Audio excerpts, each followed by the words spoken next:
16장 7절, 8절, 13절의 말씀으로 믿음의 사람은 멀리 봅니다. 믿음의 사람은 멀리 봅니다. 라는 제목으로 하나님의 말씀을 전하도록 하겠습니다. 네, 여러분 자녀를 길러도 멀리 보고 길러야죠. 당장 뭐 얘가 수학 뭐 100점을 맞고 무슨 뭐 국어를 빵점 맞은 것 때문에 막 속상해하고 그거는 멀리 보는 게 아니죠. 아이가 멀리 볼 때 아이 말 한마디 한마디가 얼마나 영향력을 미치는지 몰라요. 그래서 부모도 그것이 저도 참 부모지만 그게 참 잘 안 되는 부분 중에 하나인데 아이들은 정말 그 부모의 그 말, 그 부모가 축복하는 대로 잘 되기 때문에 우리가 예수 믿는 우리 부모 된 우리가 자녀들 또 자라는 어린아이들 또 다 큰 자녀라 할지라도 언제나 복을 선포하고 너는 잘 될 것이다. 고맙다. 감사하다. 하나님께 감사한다. 이런 말을 자꾸 선포할 때 그 말이 그대로 씨가 돼서 이루어지는 줄 믿습니다. 네, 여러분 성경에는요. 제가 시어보진 않았어요. 32,500개의 약속이 들어있대요. 32,500개의 약속이 담겨 있대요. 아브라함에게 주신 그 자손과 땅과 그런 약속부터 요한계시록에 나오는 새 하늘과 새 땅까지 성경은요 사실 약속으로 가득 차 있어요. 하나님의 약속으로 가득 차 있다는 거죠. 그런데 왜 우리는 이토록 많은 약속을 하나님이 주셨는데도 불구하고 불안해하고 기뻐하지 않을까요? 그거는 그 약속들이 눈에 보이게 당장 이루어지지 않기 때문에 우리는 자꾸 눈에 보이는 현실을 보지만 사실 하나님의 약속들은요. 길게 보면 그 약속들이 내가 그 약속을 가슴에 간직하고 기도하면 다 이루어집니다. 그런데 그 약속들을 당장 이루어지는 것을 우리는 조급함 때문에 그런 거예요. 내가 원하는 때에 빨리 응답되기를 원하는 인간의 조급함 때문에 이렇게 엄청난 약속이 주어졌음에도 불구하고 그 약속을 우리가 신뢰하고 나가지 못하는 것이죠. 여러분 시력과 시야는 다릅니다. 우리 윤호안경하는 우리 이 가정도 있지만 시력이 좋다는 건 뭐예요? 어떤 대상의 형태를 얼마나 잘 구별하고 그것을 잘 보느냐 이것이 시력이 좋다고 한다면 시야라는 건 좀 달라요. 눈에 들어오는 그러니까 상하 좌우로 한 번에 볼 수 있는 전체 범위를 우리가 시야라고 할 수 있습니다. 그래서 우리가 안개가 끼거나 비가 많이 오면 우리의 시야가 좁아지니까 속도를 낮추라고 얘기하잖아요. 갑자기 뭐가 뛰어들 수도 있고 갑자기 뭔가 장애물이 나타날 수 있기 때문에 특별히 안개가 끼거나 밤에는 우리의 시야가 좁아집니다. 시력이 아무리 좋아도요. 이 시야가 좁아지면은 사방의 위험을 보지 못하는 거예요. 마찬가지로 영적으로도요. 너무 현실의 어려움만 보다 보면은 이 하나님의 시야를 놓쳐버리게 돼요. 하나님의 시야, 빅픽처를 놓치게 되는 거죠. 우리가 눈이 안 좋으면 어때요? 병원에 가서 라식도 하고 라섹도 합니다. 또 안경의 렌즈도 바꾸고 그렇습니다. 신앙에서는요. 하나님의 약속의 말씀들이 내 시야를 넓히는 거예요. 내 시야를 넓히는 거예요. 우리의 좁은 시력을 하나님 말씀을 들으면서 나의 이 시야가 넓어지는 것입니다. 오늘 PPT를 한번 보겠습니다. 창세기 13장 창세기 13장 1절인가요? 네. 창세기 13장에 나오는 이 말씀을 우리 함께 읽도록 하겠습니다. 시작.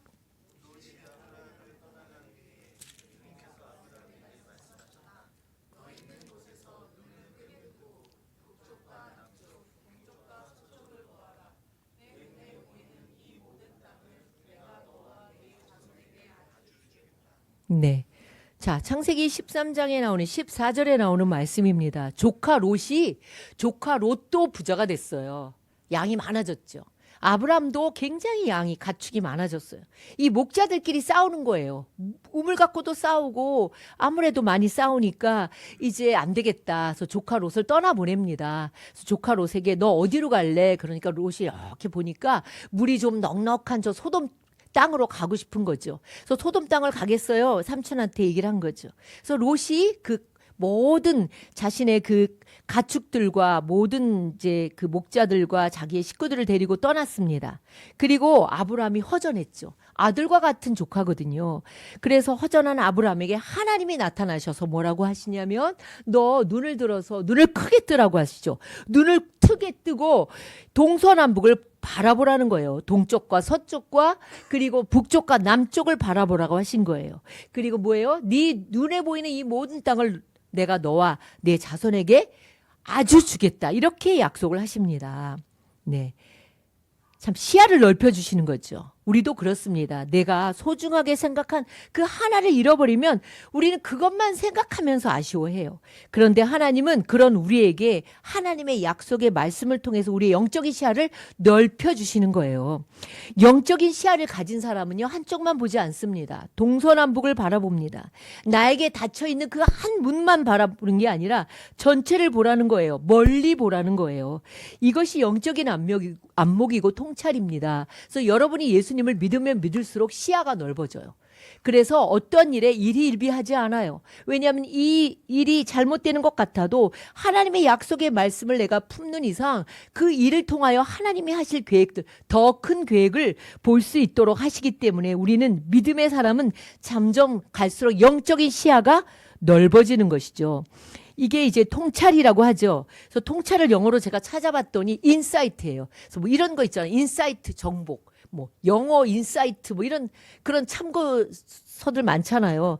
이 통찰을 영어로 인사이트라고 하는데 이는 뭐예요, 여러분? 아니죠. 사이트는 뭐예요? 보는 거예요. 그러니까 시력 뭐 보다 이런 뜻이죠. 그러면 안에서 본다는 거예요. 그렇다면 이건 뭐냐면 내 내면에서부터 꿰뚫어 보는 그런 시력이죠. 내 내면에서부터 보는 통찰력이라는 거예요. 이걸 영적으로 해석해 본다면 내 안에, 여러분의 안에 하나님의 약속의 말씀들이 심어졌다면 그 말씀의 렌즈를 가지고 세상을 보기 때문에 그 현상을 바라보기 때문에 이것이 그리스도인의 통찰력이라는 것이죠. 여러분의 마음속에 하나님의 약속의 말씀이 많이 심겨져 있습니까? 많이 심겨져 있죠? 매주 듣는데요. 이 말씀이 심겨져 있으면 여러분이 어떤 일들, 어떤 환경이나 어떤 상황이 와도 그 말씀의 렌즈를 가지고 그 현상과 세상을 바라본다는 거예요. 이게 그리스도인의 인사이트예요. 이게 그리스도인의 통찰력입니다. 자, 한번 그림을 보겠습니다. 1936년도에 그 책이 출판됐죠. 바람과 함께 사라지다라는 1000페이지가 넘는 그런 아주 대작이래요. 집필하는 것만 10년이 걸렸다고 합니다. 그래서 퓰리처 상까지 받았어요. 그 당시 남북전쟁 그 전후에 어떤 사랑과 재건을 배경으로 급변하는 사회상을 이렇게 묘사한 그런 영화입니다. 최근에도 뭐 몇 년 전에도 이 바람과 함께 사라지다가 뮤지컬로도 많이 이렇게 공연이 됩니다. 그런데 이 소설이 그 발행한 후에 1년 동안에 150만 부가 팔렸죠. 그리고 10여 개국의 언어로 번역이 돼서 세계적인 화제를 불러일으켰습니다. 아마 좀 나이 있으신 분들은 다 바람과 함께 사라지다를 여러 번 보셨을 것입니다. 근데 이제 이것을 영화로 만들었어요. 빅터 프레밍 감독이 39년에 영화로 만들어서 이때 이제 그 클락 케이블하고 비비안이라는 두 사람이 주연으로 발탁돼서 유명한 그 배우가 되지 않았습니까? 지금도 그 정도로 예쁜 사람은 없는 것 같아요. 지금도 그 클락 케이블처럼 멋있는 그런 이렇게 그런 그 수염 있는 그런 멋있는 남자 배우는 못 본 것 같아요. 근데 영화 이 바람과 함께 사라지다의 스칼렛 오하라잖아, 비비안이잖아요. 여기에 이 사람은 너무나 예쁘고 당당한 여주인공이죠. 스칼렛은. 그리고 자기가 사랑하면 모든 걸 자기가 쟁취하려고 하는 그런 그 여주인공인데 그럼에도 불구하고 사람이 자기가 갖고 싶다고 다 갖습니까? 다 상실을 해요. 애슐리도 잃고 하나뿐인 사랑하는 딸도 잃고 그리고 마지막에 그렇게 자기를 사랑했던 남편 그 레트 버틀러죠. 이 사람에 대한 사랑을 깨닫지만 그 남편도 떠나가죠. 그녀를 버리고 떠나버립니다. 사랑하는 사람도 잃고 가정도 무너지고 자신의 자존심도 다 무너집니다. 근데 영화의 마지막 장면이 너무 멋있습니다. 그녀가 계단에 앉아서 막 그 남편이 떠나간 다음에 막 울죠. 막 울어요. 그러다 갑자기 문득 멀리 있는 자신의 고향 타라를 바라봅니다. 그리고 이렇게 말합니다. 자, 위에 보세요. 자, after all tomorrow is another day. 자, 그래. 아유, 결국 내일은 내일의 태양이 떠오르는 거야. 이게 이 문장이 바람과 함께 사라지다의 엔딩 대사입니다. 다 잃은 것 같은, 다 잃은 현실. 그러나 스칼렛은 울다가 어디를 봐요? 자신의 고향 타라를 봅니다. 그리고 끝이 아니라고 고백하는 거죠. 그녀에게 현실은 뭐예요? 떠나간 사람들. 그리고 뭐 실패한 오늘입니다. 그러나 그가 고향 타라를 바라보는 순간 그녀의 시선은 오늘에서 내일로 옮겨지는 거예요. 우리는 종종 말합니다. 아우, 저 사람은 정말 안 돼. 더 이상 방법이 없어. 이제는 안 돼. 이렇게 말합니다. 아닙니다, 여러분. 오늘의 슬픔, 어제의 절망은 지나가는 거예요. 그리고 나에겐 뭐예요? 내일이 있는 거예요. 내일은 내일의 태양이 떠오르는 겁니다. 예레미야서 29장 11절에 하나님 이렇게 말씀하십니다. 너희를 향한 나의 생각을 내가 아나니 평안이요 재앙이 아니라는 거예요. 그리고 너희에게 미래와 희망을 주는 것이다. 제가 이 말씀 참 좋아합니다. 여러분 잘 설교를 들어보시면 이 말씀을 참 많이 목사님이 얘기하신다. 하나님께서 우리에게 주시는 건 재앙이 아니래요. 평안이래요. 그리고 우리의 장래에 희망을 주시는 거라는 거죠. 이런 말씀들은 여러분이 힘들고 어려울 때에 이 말씀을 다시 한번 마음에 품고, 이 약속이잖아요. 이 약속을 마음에 품고 기도하시는 거예요. 사랑하는 성도 여러분, 우리가 이렇게 아무리 이 나라가 오늘이 희망이 보이지 않아도 그렇다고 우리가 현실과 상황에 갇혀 있으면 안 됩니다. 하나님이 나를 위해 준비하신 내일을 멀리 바라봐야 되는 거예요.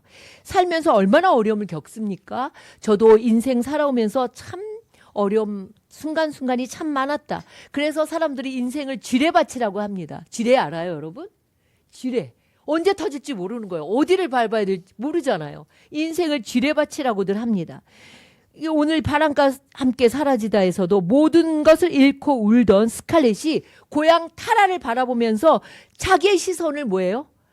희망으로 돌리지 않습니까? 이것이 그리스도인의 인사이트예요. 주님을 바라보고 주님의 약속의 렌즈를 통해서 세상을 다시 바라보는 것. 이것이 그리스도인의 인사이트라는 것입니다. 여러분 창세기 16장을 한번 보겠습니다. 자, 그림을 찾아도 별로 없더라고요. 그래서 이제 창세기 그 16장과 창세기 21장에 그 사라의 여종 하갈과 이스마엘이 등장합니다. 창세기 16장에 보면은 이제 아브라함의 아내 사라가 아기가 없었잖아요. 그래가지고 사라가 국리 끝에 자기 여종인 이 이집트 여인인 하갈을 남편에게 줍니다. 그래서 남편이 하루 동침을 했는데 아기를 가진 거예요. 아기를 갖고 나니까 이제 주인 유세를 떠는 거예요. 사라 앞에서도. 사람이 이러니까 너무 교만해진 거죠. 유세를 떨고 이러니까 너무너무 이제 고통스럽죠. 사라가. 자기 여종이 이제 자기 남편의 애를 가졌으니까 그 유세를 떠는 거를 너무 힘들어하니까 내쫓습니다. 내쫓아가지고 이제 막 거기서 이렇게 돌아다니다가 이제 그 광야는 어때요? 물이 없잖아요. 물이 없어서 막 이렇게 헤맬 때 하나님께서 이제 하갈에게를 만나 주셔요. 그리고 샘을 허락해 주세요. 샘을 허락해 주시고 너의 뱃속에 있는 아이의 이름을 지어 주세요. 뭐라고 이름을 지어주냐면 이스마엘이라고 이름을 지어주십니다. 이스마엘이란 이름은 내가 너의 고통을 들었다. 네 고통을 들으셨다는 뜻입니다. 그리고 이제 다시 돌아왔죠, 하갈이. 그리고 아기를 낳았어요. 아기를 낳았는데 13년이 지나서 하나님께서 사라에게도 아기를 주신 거예요. 그죠? 89세인가? 그때 아기를 가져서 90세에 낳죠. 그래서 드디어 태의문을 열어주셔서 아들을 낳습니다.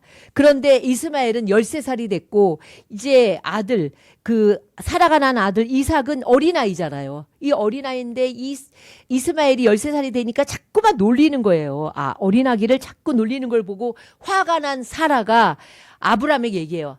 저 여종하고 저 하갈하고 저 이스마엘을 내쫓으라고. 난 못 살겠다고. 자꾸 저렇게 이삭을 괴롭히니까 못 살겠다고 하니까 아브라함이 가죽 부대에다 물을 가득 담아서 그 여종인 하갈과 그 아들 이스마엘을 내어 쫓습니다. 하갈과 아들이 광야에서 방황하다가 이제 물도 다 떨어진 거예요. 가죽 부대에 물이 다 떨어지니까 아이가 헐떡거리면서 이제 목말라 죽어가는 걸 참아보지 못하겠다고 막 소리내어서 웁니다. 그런데 하나님께서 그 어린아이의 소리를 들으시고 하갈에게 나타나십니다. 근데 너무나 여기서 소리내어 우는 것이 하갈이 소리내어 우는데 하나님께서 그 어린아이의 소리를 들으시고 하갈에게 나타나셨다. 너무 아이러니한 거예요. 하갈이 울어. 물론 아이도 울었겠죠. 근데 하나님은 하갈의 울음소리를 듣고 나타나신 게 아니라 그 어린아이 이스마엘의 소리를 들으시고 나타나셨다고 성경은 말씀하고 있습니다. 하갈은 어미입니다. 어미의 눈에는 차마 죽어가는 자식을 볼 수 없는 고통이 있는 거예요. 그런데 하나님은 하갈의 울음소리가 아니라 그 아이의 우는 소리를 들으셨다고 성경은 기록하고 있습니다. 여기에 놀라운 여러분 숨어있는 그런 반전이 있습니다. 이스마엘의 이름의 뜻이 뭡니까? 하나님이 그 고통을 들으셨다라는 뜻이잖아요. 하나님은 하갈이 엉엉 우는 그런 감정의 울음보다는 하나님이 주셨던 약속의 이름 이스마엘이라는 그 약속의 이름에 반응하신 거예요. 하나님은 언제나 하나님의 약속을 근거로 응답하시는 거예요. 여러분이 아무리 운다고 하나님이 응답하시는 게 아니라는 말씀이에요. 하갈은 잊었어요. 하나님의 약속을 잊었어요. 그러나 큰 민족이 되겠다고 하신 약속을 잊었어요. 그러나 하나님이 잊지 않으셨다는 거예요. 이스마엘도 내가 이 아이도 큰 민족으로 만들겠다. 물론 약속의 아들은 아니지만 이 아이를 큰 민족으로 만들겠다는 약속을 하나님이 기억하고 계셨다는 거예요. 하갈은 인간적으로 자식의 죽어감을 보고 울었지만 하나님은 약속을 기억하고 들으셨다는 거예요. 여러분, 이렇게 중요한 거예요. 자, PPT를 보겠습니다. 포인트 1, 2, 3 여러분이 꼭 기억하기를 바라면서 이렇게 썼습니다. 자, 같이 읽겠습니다. 시작. 하갈처럼 상황을 보고 울면 절망뿐이지만 하나님의 약속을 품고 울면 그 울음은 뭐라고요?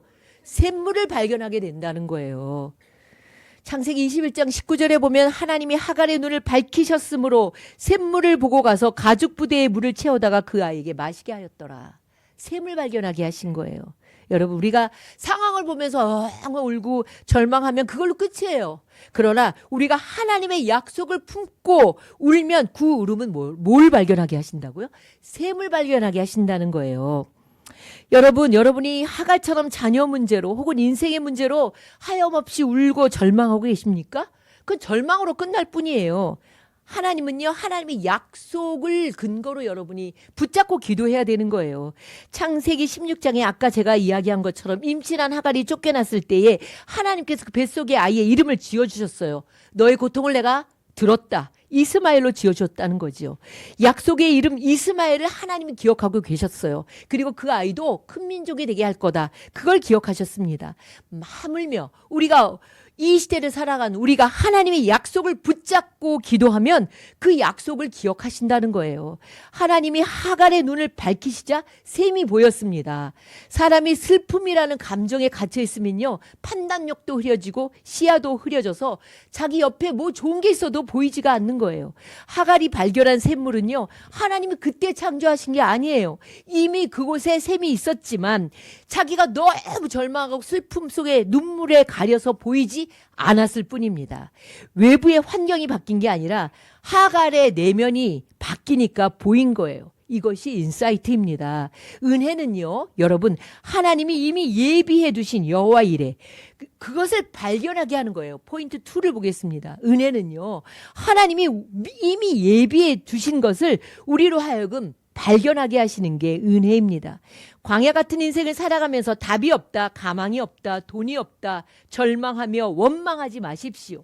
하나님의 약속의 말씀을 품고 기도하면 여러분에게 샘이 보이는 거예요. 광야에서도 반드시 샘이 있는 거예요. 광야는 물이 없는 게 아니에요. 물이 숨겨져 있는 곳이에요. 그 40년 동안 어떻게 이스라엘 백성이 광야를 지나갔겠어요? 곳곳에 샘이 숨겨져 있는 거예요. 육신의 사람은 뭐예요? 광야에 물이 없다, 원망하지만 영적인 사람은 뭐예요? 그 반석 아래에 숨겨 있는 생수를 발견하게 하신다는 거예요. 그래서 지금 세상에 아무리 길이 없고 답이 없다고 해도 아니에요. 하나님의 약속을 믿고 기도하고 나가면 하나님이 보게 하신다. 보인다는 거죠. 셈을 감춰 놓으셨다는 거예요. 이스라엘 백성들이 출애굽을 해서 사흘이 지나서 가장 먼저 만난 게 뭐예요? 물이 없는 고통이죠. 물이 없는 거예요. 3일이 지나니까 광야에서 물이 없어서 그들이 원망하고 불평하는 것이죠. 그러나 셈은 그곳에 있었습니다. 마라의 쓴물, 그 물이 써서 마실 수 없다는, 물이 있는데 마실 수 없다는 것만 원망하고 불평한 거예요. 불평과 원망만 터져 나온 거죠. 모세도 역시 그 쓴물을 봤습니다. 그러나 모세는 하나님께 부르짖었어요. 어떻게 부르짖었을까요? 저는 생각해 봤습니다. 모세가 어떻게 부르짖었을까? 하나님 물을 주십시오 라고 그렇게 기도하지 않았을 것 같아요. 하나님 우리에게 약속의 땅으로 인도하심을 기억해 주십시오. 하나님의 약속의 땅으로 이 이스라엘 백성을 인도하시기 위한 하나님의 구원 계획, 그 약속을 가지고 기도했기 때문에 이 모세의 눈을 열어서 하나님이 그 나뭇가지, 평범하지만 그 한 나뭇가지를 보게 하신 거예요. 다른 사람들의 눈에도 그 나뭇가지가 봤지만 그들은 그냥 흘려버린 거죠. 평범해 보였던 그 나뭇가지가 쓴물을 단물로 바꾸는 생명나무로 보인 것입니다. 사랑하는 성도 여러분, 하나님의 약속, 하나님의 약속의 말씀을 단순히 듣기만 하지 마십시오. 약속의 말씀을 여러분의 가슴에 품고 여러분의 말씀으로 그것을 품고 기도할 때 그 약속이 그대로 이루어지는 거죠.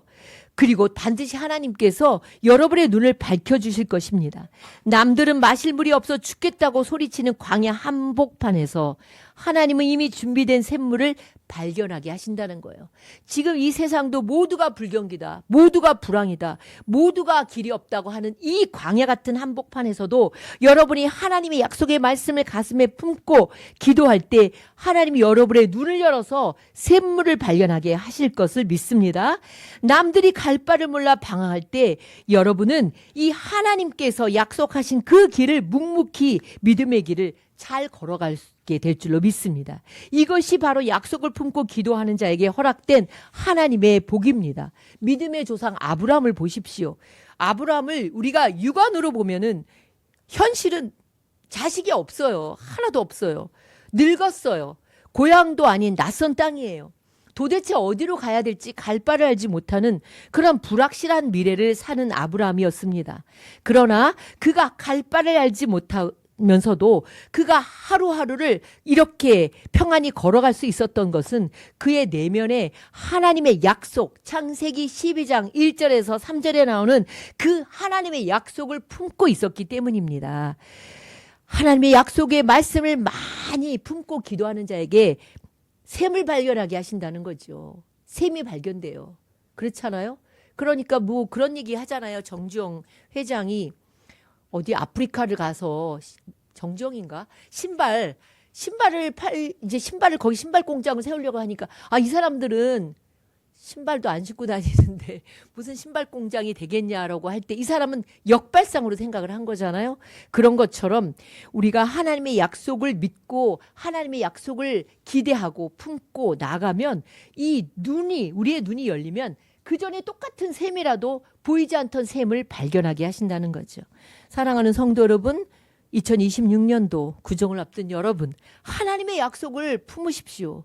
그리고 여러분에게만 주시는 약속들이 있어요.